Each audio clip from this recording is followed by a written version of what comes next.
देश जो है, कोई भी पार्टी हो देश में, वो आज भ्रष्टाचार से मुक्त नहीं है। तो उसके लिए मैं 2 लाइन कहना चाहूँगा कि भ्रष्टाचार और भ्रष्टाचारी, इनको माफ़ नहीं किया जाएगा। ये समाज के कोड हैं, इनको साफ किया जाएगा। हो रहा है, ये सारी चीजें नहीं होना चाहिए।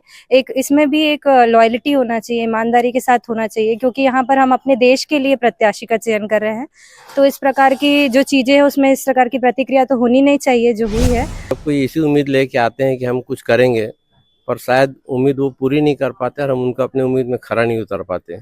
इसलिए मतदान में या तो अपन जो अच्छा कैंडिडेट होता है उसको फिर से चुनते हैं, या फिर प्रजातंत्र है, 5 साल में उनको बदलने का मौका मिलता है और बदल ही देते हैं। वो कहीं पर किसी के साथ कोई मुरब्बत नहीं करती है, जनता है, सब जानती है।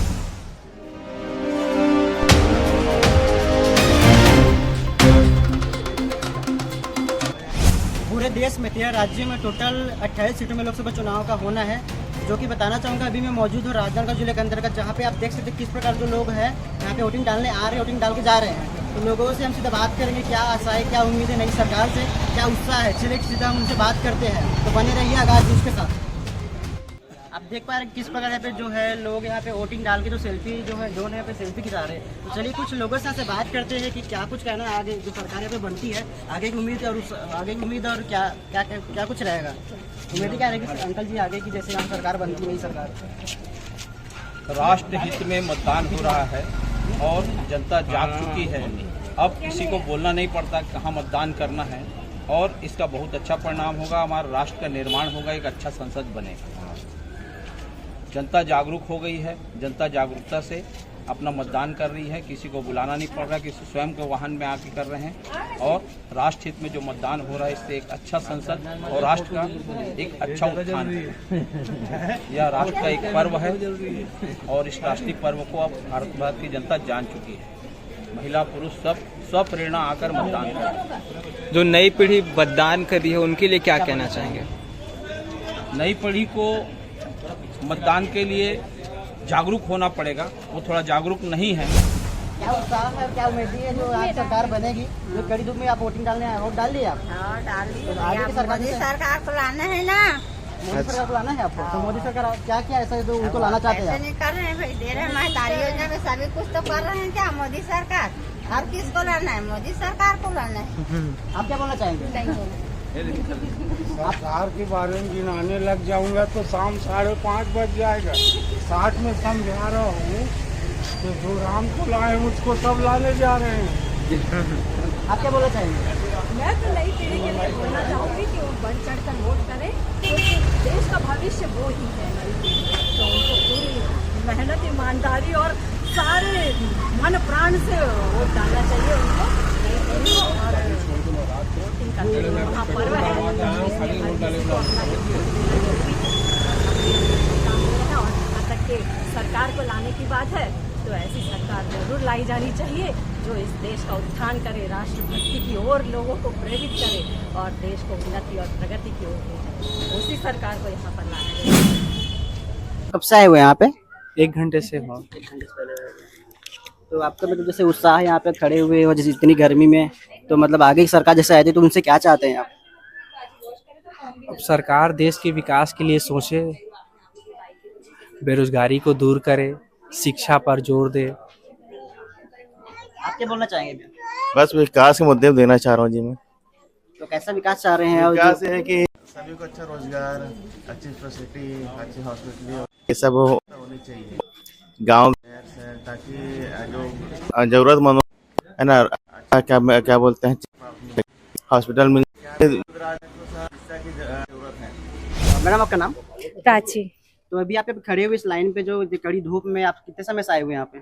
यहाँ पर आए मुझे थोड़ा ही टाइम हुआ है, लेकिन चुनाव के प्रति जो हमारा अंदर से एक उत्साह है और देश में एक अच्छे हमारे देश के लिए प्रधानमंत्री का चयन हो, ऐसा विचार है। इसी के लिए हम लोग यहाँ वोट डालने आए हैं, अपने मतदान का प्रयोग करने आए हैं, अपने मताधिकार का।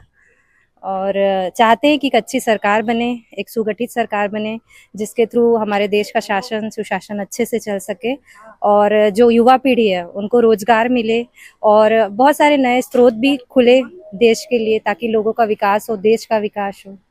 और आगे भी अपने यहाँ ये सब जो क्रियाएं जो चल रही है, शासन जो अच्छे अच्छे अपन को रोजगार के अवसर दे रही है, अच्छे अच्छे चीजों को अपने सामने ला रही है, वो सब चीजें सतत रूप से चलती है और लोगों का जो यहाँ के नागरिक है उनका जो जीवन स्तर है वो बढ़ता रहे, विकास होता रहे। बस यही सरकार से उम्मीद है, चाहे जो भी सरकार है, जिस भी प्रकार की सरकार है। यहाँ पर जो भी प्रत्याशी खड़ा है सर, उन सभी को एक ऐसा है कि एक ऐसी सरकार है, ऐसी सुगठित सरकार है जो हमारे लिए कुछ अच्छा करे, हमारे देश के लिए अच्छा करे, हमारा जीवन स्तर सुधरे, धीरे धीरे हम सब कुछ अच्छा कर पाए आगे।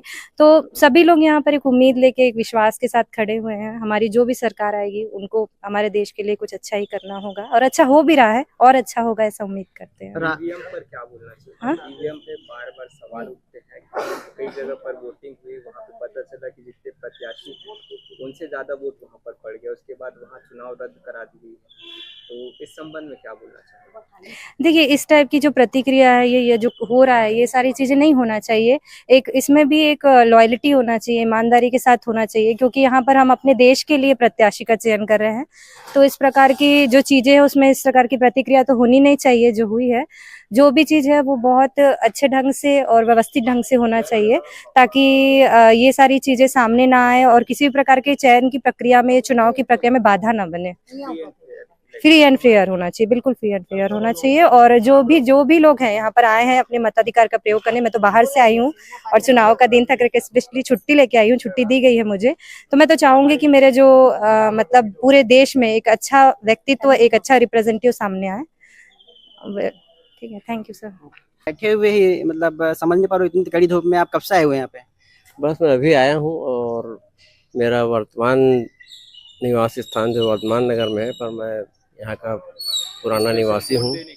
वोट देने के लिए स्पेशली आया हूँ और मेरा अभी कार्य क्षेत्र जो है लिटिया में है, गाँव में, और मैं यहाँ मतदान करने जरूर आता हूँ। और इसी कॉलेज में मेरा शिक्षण हुआ है और यहाँ पर मैं साहित्यिक गोष्ठियों में आता हूँ और मेरा सौभाग्य है कि मैं यहाँ पर मैं मतदान भी कर रहा हूँ और सबसे बड़े लोकतंत्र में हिस्सा ले रहा हूँ। लोग, युवा साथियों को आप क्या बोलना चाहेंगे, जो युवा पहली बार वोट करने के लिए आज आए होंगे उनके लिए? उनके ऊपर लोकतंत्र की बहुत भारी जवाबदारी है और उनके पूरे उत्साह से और जोश के साथ इस लोकतंत्र के यज्ञ में अपना होम देना चाहिए और अपने शिक्षा के क्षेत्र में तभी आगे बढ़ सकते हैं जब लोकतंत्र मजबूत होगा। और उस युवा क्षेत्र को ये ध्यान रखना चाहिए कि देश जो है, कोई भी पार्टी हो देश में, वो आज भ्रष्टाचार से मुक्त नहीं है। तो उसके लिए मैं 2 लाइन कहना चाहूँगा कि भ्रष्टाचार और भ्रष्टाचारी, इनको माफ़ नहीं किया जाएगा। ये समाज के कोड हैं, इनको साफ किया जाएगा। बस, धन्यवाद। देश को कैसे रिप्रेजेंटेटिव की जरूरत है बोलना चाहिए? देश को रिप्रेजेंटेटिव के लिए तो क्या है कि बहुत लोग आए, बहुत लोग गए। अब वर्तमान में जैसे मोदी जी को लोग रिप्रेजेंट कर रहे हैं, अब मुझको नहीं मालूम है कितने लोग मतदान करेंगे, क्योंकि मतदान गुप्त ही होना चाहिए और सब कोई इसी उम्मीद लेके आते हैं कि हम कुछ करेंगे, पर शायद उम्मीद वो पूरी नहीं कर पाते और हम उनका अपने उम्मीद में खरा नहीं उतर पाते। इसलिए मतदान में या तो अपन जो अच्छा कैंडिडेट होता है उसको फिर से चुनते हैं, या फिर प्रजातंत्र है, 5 साल में उनको बदलने का मौका मिलता है और बदल ही देते हैं। वो कहीं पर किसी के साथ कोई मुरब्बत नहीं करती है, जनता है, सब जानती है। ईवीएम के मुद्दे पर क्या बोलना चाहेंगे? ईवीएम वैज्ञानिक, जो वोटिंग चलती है उसमें, हाँ, जो वो विज्ञान का प्रयोग है। हमारे देश में इंजीनियर है, युवा इंजीनियर है, और नई नई टेक्नोलॉजी लाते हैं।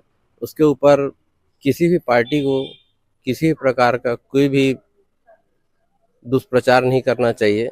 मशीन कभी झूठ नहीं बोलती। मशीन आज की तारीख में आईना है और आईना कभी झूठ नहीं बोलता। हाल ही में एक जगह चुनाव हुआ है जिसमें जितने प्रत्याशी वहाँ टोटल पाए गए हैं उनसे ज्यादा वहाँ पर वोटिंग जो दर्ज हुई है, उसके बाद वहाँ का जो इलेक्शन है उसे कैंसिल कर दिया गया। उसके बारे में क्या बोला?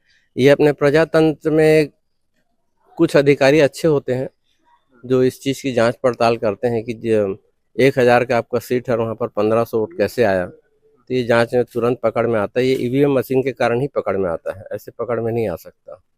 क्या लगता है, ईवीएम से वोट होना चाहिए या बैलेट पेपर से? बिल्कुल ईवीएम से होना चाहिए, क्योंकि हमारा देश जो है कई प्रकार के प्रयोग कर रहा है। निर्वाचन आयोग से आप क्या चाहेंगे? निर्वाचन आयोग तो बहुत सख्त होना चाहिए और किसी भी पार्टी को या किसी भी नेता को किसी भी अप्रोच में कहीं पर नहीं बख्शना चाहिए। अगर गलत है तो उनको सजा जरूर मिलनी चाहिए और हर हाल में मिलनी चाहिए, तभी प्रजातंत्र को मजबूती मिलेगी और लोकतंत्र मजबूत होगा।